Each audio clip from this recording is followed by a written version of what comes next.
ಇಂಡಸ್ಟ್ರಿಗೆ ನಾನು ಹೊಸೊಬ್ಳು, ನಾನು ಇವಾಗ ಬಂದಿರೋದಷ್ಟೇ. ಬಟ್ ಫಸ್ಟ್ ಸಿನಿಮಾನೇ ಹೀಗಾಯಿತು ಅಂತ ತುಂಬ ಬೇಜಾರಿತ್ತು. ಯಾಕಂದರೆ ರಿಲೀಸ್ ಆಗೋ ಮುಂಚಿನ ದಿವಸ ಆಲ್ಮೋಸ್ಟ್ ಯಾವಾಗ ನ್ಯೂಸ್ ಸ್ಟಾರ್ಟ್ ಆಯಿತು ಆವಾಗಿಂದ ನನಗೆ ಪ್ರತಿಯೊಂದು ಕಡೆಯಿಂದನೂ ಪ್ರೆಷರ್ ಬೀಳೋಕ್ಕೆ ಶುರುವಾಯಿತು.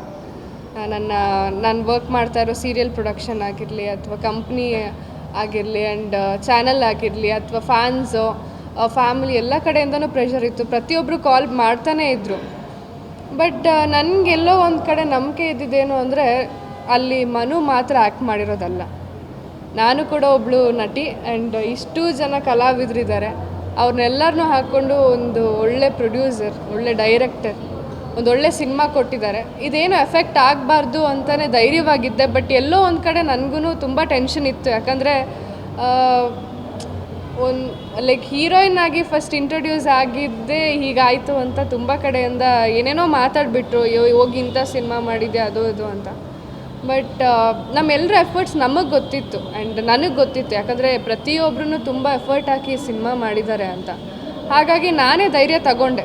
ಇವಾಗ ನನ್ನ ತಾಯಿ ಸಹ ಬಂದಿದ್ದಾರೆ, ಅವ್ರಿಗೂ ತುಂಬ ಟೆನ್ಷನ್ ಆಗಿತ್ತು. ಅಯ್ಯೋ ಹೀಗಾಗ್ಬಿಡ್ತಲ್ಲ, ಯಾರು ಕೇಳಿದ್ರೆ ಏನು ಆನ್ಸರ್ ಮಾಡೋದು ಅಂತ. ಬಟ್ ನಾನು ಸೈಲೆಂಟ್ ಆಗಿದ್ದೆ. ನಾನು ಯಾರ ಹತ್ರ ಏನೂ ಮಾತಾಡ್ತಿರ್ಲಿಲ್ಲ, ಯಾರ ಕಾಲು ಪಿಕ್ ಮಾಡ್ತಾ ಇರಲಿಲ್ಲ. ಡೈರೆಕ್ಟ್ರ್ ಹತ್ರ ಮಾತಾಡಿದೆ, ಪ್ರೊಡ್ಯೂಸರ್ ಹತ್ರ ಮಾತಾಡಿದೆ, ಸರ್ ಹಿಂಗೆ ಆಗಿದೆ, ಏನು ಕತೆ ಅಂತ. ಅವ್ರು ಇಷ್ಟೇ ಹೇಳಿದ್ದು, ಮೇಡಮ್ ಏನೂ ಆಗಲ್ಲ, ನಾಳೆ ರಿಲೀಸಿಗೆ ಹೋಗ್ತಾ ಇದ್ದೀವಿ, ಏನು ಟೆನ್ಷನ್ ಮಾಡ್ಕೊಳ್ಬೇಡಿ, ನಿಮ್ಮ ಸಿನಿಮಾ ಅಂತ ಅಂದ್ಕೊಂಡು ಬನ್ನಿ ಅಂತ. ಅದೇ ಧೈರ್ಯ ತಗೊಂಡು ನಾನು ರಿಲೀಸಿಗೆ ಬಂದೆ. ಬಟ್ ಅಲ್ಲಿ ನಾನು ಏನು ಹೇಳೋದು, ಅಲ್ಲಿ ಜನ ಬಂದಿದ್ದ ರೀತಿ ಆಗಿರಲಿ, ಫಸ್ಟೇ ಹೌಸ್ಫುಲ್ ಆಯಿತು, ಜನ ನೋಡೋಕ್ಕೆ ಶುರು ಮಾಡಿದ್ರು. ಪ್ರತಿಯೊಂದು ಥಿಯೇಟರ್ಗೆ ಹೋದಾಗಲೂ ಒಳ್ಳೆ ರಿವ್ಯೂಸ್ ಬರೋಕ್ಕೆ ಶುರುವಾಯಿತು.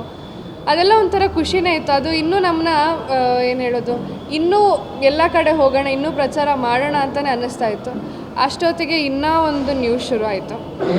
ಅದು ಇನ್ನೂ ಎಫೆಕ್ಟ್ ಆಯಿತು. ಯಾಕಂದರೆ ನಾನು ಅಂತ ಬಂದರೆ ನಾನು ದರ್ಶನ್ ಅವ್ರ ದೊಡ್ಡ ಅಭಿಮಾನಿ. ಸೊ ನನಗೆ ಆ ಕಡೆಯಿಂದ ಕಾಲ್ಸ್ ಬರ್ತಾಯಿತ್ತು, ಮೇಡಮ್ ನೀವು ಈ ಥರ ಅಭಿಮಾನಿಯಾಗಿ ನೀವು ಇದನ್ನು ಹೇಗೆ ಸಹಿಸ್ಕೊಳ್ತೀರಿ, ಇದನ್ನು ಹೇಗೆ ಸಹಿಸ್ಕೊಂಡು ಸುಮ್ಮನೆ ಇದ್ದೀರಾ, ಏನಕ್ಕೆ ಪ್ರಮೋಷನ್ ಮಾಡ್ತಾ ಇದ್ದೀರಾ ಅಂತೆಲ್ಲ. ಬಟ್ ನಾನು ಅವ್ರಿಗೆ ಹೇಳಿದ್ದಿಷ್ಟೇ, ಇದರಲ್ಲಿ ಮನು ಅವ್ರು ಮಾತ್ರ ಆ್ಯಕ್ಟ್ ಮಾಡಿಲ್ಲ ಸರ್, ನಾನು ಮಾಡಿದ್ದೀನಿ. ನಮಗೂ ಒಂದು ಲೈಫ್ ಇದೆ. ಯಾಕಂದರೆ ನೆಕ್ಸ್ಟ್ ನಮ್ಗೆ ಸಿನಿಮಾ ಮಾಡಬೇಕು ಅಂದರೆ ನಮಗೂ ಇರಬೇಕಲ್ವ, ಓಕೆ ಇಂಥ ಸಿನಿಮಾ ಮಾಡಿದ್ದೀವಿ, ಇದನ್ನು ಜನ ನೋಡಿದ್ದಾರೆ ಅಂತ ನಮಗೂ ಅನ್ನಿಸ್ಬೇಕು. ಆ್ಯಂಡ್ ನನ್ನ ಅನಿಸಿಕೆ ಪ್ರಕಾರ ನಾನು ಎಲ್ಲೇ ಹೋದ್ರೂ, ಯಾವುದೇ ಥಿಯೇಟರ್ಗೆ ಹೋದ್ರೂ ಯಾರೂ ನೆಗೆಟಿವ್ ಮಾತಾಡಿಲ್ಲ ಸಿನಿಮಾ ಬಗ್ಗೆ. ಎಲ್ಲರೂ ತುಂಬ ಖುಷಿಯಿಂದ ನೋಡಿದ್ದೀವಿ. ಫ್ಯಾಮಿಲಿನ ಕರ್ಕೊಂಡು ಬಂದು ನೋಡಿದ್ದೀವಿ, ಇನ್ನೊಂದು ಸರಿ ಬಂದು ನೋಡ್ತೀವಿ ಅಂತ ಕೂಡ ಹೇಳಿದ್ದಾರೆ. ಸೊ ಮನು ಅವ್ರೇನಾದರೂ ಹಾಗೇನಾದರೂ ಮಾಡಿದರೆ ಅದರಿಂದ ಈಗ ಅವರೇನು ಮಾತಾಡೋಕ್ಕಾಗಲ್ಲ.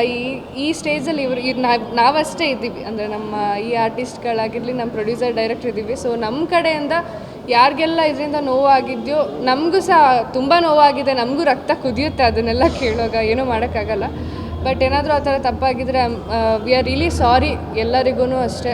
ಯಾರಿಗೆಲ್ಲ ಇದರಿಂದ ನೋವಾಗಿದೆ, ನಮ್ಮ ಶಿವಣ್ಣ ಆಗಿರಲಿ, ಧ್ರುವ ಸರ್ ಆಗಿರಲಿ, ನಮ್ಮ ಡಿ ಬಾಸ್ ಆಗಿರಲಿ, ಪ್ರತಿಯೊಬ್ಬರಿಗೂ ಆ್ಯಂಡ್ ಅವರ ಎಲ್ಲ ಫ್ಯಾನ್ಸ್ಗೂ ಹೇಳೋದಿಷ್ಟೇ, ರಿಯಲಿ ಸಾರಿ ಈ ಥರ ನಿಮ್ಗೇನಾದರೂ ನೋವಾಗಿದ್ದರೆ. ಆ್ಯಂಡ್ ಸಿನಿಮಾಗೆ ಇದು ಎಫೆಕ್ಟ್ ಆಗಬಾರ್ದು ಅಂತ ಅಂದ್ಕೊಳ್ತೀವಿ. ಯಾಕಂದರೆ ನಮ್ಮೆಲ್ಲರ ಎಫರ್ಟ್ಸ್ ಇದೆ, ನಾವೆಲ್ಲರೂ ಕಷ್ಟಪಟ್ಟಿದ್ದೀವಿ ಆ ಪ್ರಚಾರಕ್ಕಾಗಿರಲಿ, ಪ್ರತಿಯೊಂದು ನೆಕ್ಸ್ಟ್ ರಿಲೀಸ್ ಆದಮೇಲೂ ಕೂಡ ಪ್ರತಿಯೊಂದು ಕಡೆ ಹೋಗಿ ಬಂದ್ವಿ, ಪ್ರತಿಯೊಂದು ಕಡೆ ಒಳ್ಳೆ ರಿವ್ಯೂಸ್ ಸಿಕ್ಕಿದೆ.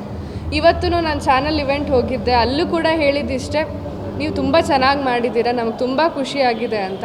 ಅವ್ರು ಒಂದು ಮಾತು ಹೇಳಿದ್ರು, ನಮ್ಮ ಚಾನಲ್ ಹೆಡ್ ಬಂದುಬಿಟ್ಟು ಹೇಳಿದ್ದು, ಬೇರೆ ಹೀರೋಯಿನ್ ಆಗಿದ್ದರೆ ಈ ಜಾಗದಲ್ಲಿ ಹೊಸದಾಗಿ ಎಂಟ್ರಿ ಆಗಿ ಈ ಥರ ಎಲ್ಲ ನ್ಯೂಸ್ ಬಂದಾಗ ಇನ್ವಾಲ್ವ್ ಆಗ್ತಾಯಿದ್ರೋ ಗೊತ್ತಿಲ್ಲ, ಅಥವಾ ಪ್ರಚಾರಕ್ಕೆ ಹೋಗ್ತಾಯಿದ್ರೋ ಗೊತ್ತಿಲ್ಲ. ಬಟ್ ನಾವು ಮೆಚ್ಚಲೇಬೇಕು, ನಮ್ಮ ಹೀರೋಯಿನ್ ಈ ಥರ ಧೈರ್ಯವಾಗಿ ಇಷ್ಟೆಲ್ಲ ಕಾಂಟ್ರವರ್ಸಿ ಇದ್ರೂ ಸಿನಿಮಾ ಗೆಲ್ಲಿ ಅಂತ ನಿಂತ್ಕೊಂಡಿದ್ದಾಳೆ ಅಂತ ಖುಷಿ ಆಯಿತು ಅಂದರು. ಸೊ ಇಷ್ಟು ಸಾಕು ನನಗೆ.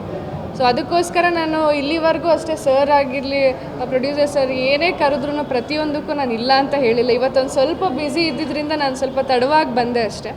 ಬಟ್ ಮಾತಾಡಲೇಬೇಕು ಅಂತ ಎಷ್ಟೇ ಲೇಟ್ ಆದ್ರೂ ಅಲ್ಲೂ ಜಗಳ ಮಾಡ್ಕೊಂಡು ಬಂದಿದ್ದೀನಿ, ಇಲ್ಲಿ ಹೋಗಲೇಬೇಕು, ಮಾತಾಡಲೇಬೇಕು ಅಂತ.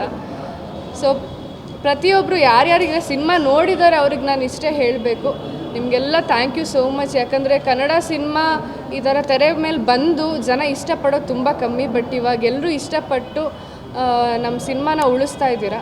ಸೊ ಥ್ಯಾಂಕ್ಸ್ ಹೇಳಲೇಬೇಕು. ಪ್ರತಿಯೊಂದು ಕಡೆ ನನ್ನ ಯಾರೇ ಆಗಲಿ, ಕ್ಯಾಮ್ರಾಮನ್ಸ್ ಆಗಿರಲಿ, ಬೇರೆ ಬೇರೆ ಡೈರೆಕ್ಟರ್ಸ್ ಆಗಿರಲಿ, ಆದರೆ ನನಗೆ ಕಾಲ್ ಮಾಡಿ ಹೇಳಿದಿಷ್ಟೇ, ಸಿನಿಮಾ ತುಂಬ ಚೆನ್ನಾಗಿ ಬಂದಿದೆ, ನಾವೆಲ್ಲರೂ ಹೋಗಿ ನೋಡಿದ್ವಿ ಅಂತಲೇ ಹೇಳಿದ್ದಾರೆ. ಸೊ ಪ್ರತಿಯೊಬ್ಬರಿಗೂ ಥ್ಯಾಂಕ್ ಯು ಸೋ ಮಚ್. ಯಾರೆಲ್ಲ ಸಿನಿಮಾ ನೋಡಿದ್ರಿ, ಇಂಥ ಒಂದು ಸಿನಿಮಾ ಬೆಳಿಬೇಕು. ಯಾಕಂದರೆ ಏನೋ ಒಂದು ಚಿಕ್ಕ ಯಾವುದೋ ಒಂದು ಕೆಟ್ಟ ವಿಚಾರದಿಂದ ನಮ್ಮ ಸಿನಿಮಾ ಹಾಳಾಗಬಾರ್ದು ಅಂದ್ಕೊಳ್ತೀನಿ. ಯಾಕಂದರೆ ಕನ್ನಡ ಇಂಡಸ್ಟ್ರಿಗೆ ಇಂಥ ಸಿನಿಮಾ ಬರಬೇಕಾಗಿರೋದು ತುಂಬ ಮುಖ್ಯ ಆಗಿತ್ತು. ಯಾಕಂದರೆ ಇವಾಗ ತುಂಬ ಸಿನಿಮಾಗಳು ಬಂತು, ಯಾವುದು ನಮಗೆ ಹೆಸರುಗಳು ಕೂಡ ನೆನಪಿರಲ್ಲ. ಬಟ್ ಇಂಥ ಒಂದು ಕಂಟೆಂಟ್, ಇಂಥ ಒಂದು ಸಿನಿಮಾ ಉಳಿಬೇಕು ಅಂತ ನಾನು ಅಂದ್ಕೊಳ್ತೀನಿ. ಕುಲದಲ್ಲಿ ಕೀಳು ಯಾವುದು ಅನ್ನೋವಾಗಲೇ ನಮಗೆ ಅಣ್ಣವ್ರು ನೆನಪಾಗ್ತಾರೆ. ಸೊ ಇಂಥ ಟೈಟಲ್ ಸಿಕ್ಕಿದೆ, ಇಂಥ ಸಿನಿಮಾ ನಾವು ಉಳಿಸ್ಕೊಳ್ಳೋಣ. ಸೊ ಪ್ರತಿಯೊಬ್ಬರು ಪ್ರೇಕ್ಷಕರಾಗಲಿ, ಅಭಿಮಾನಿಗಳಿಗಾಗಲಿ ನಾನು ಹೇಳೋದಿಷ್ಟೇ, ದಯವಿಟ್ಟು ಇನ್ನು ಯಾರೂ ಸಿನಿಮಾ ನೋಡಿಲ್ಲ, ನೋಡಲೇಬೇಕು. ಅಂಥ ಸಿನಿಮಾ ಇದು, ಎಲ್ರಿಗೂ ಇಷ್ಟ ಆಗುತ್ತೆ ಅಂತ ಅಂದ್ಕೊಳ್ತೀನಿ. Thank you so much. Guarantee news, ಸುದ್ದಿ ಖಚಿತ, ನ್ಯಾಯ ನಿಶ್ಚಿತ.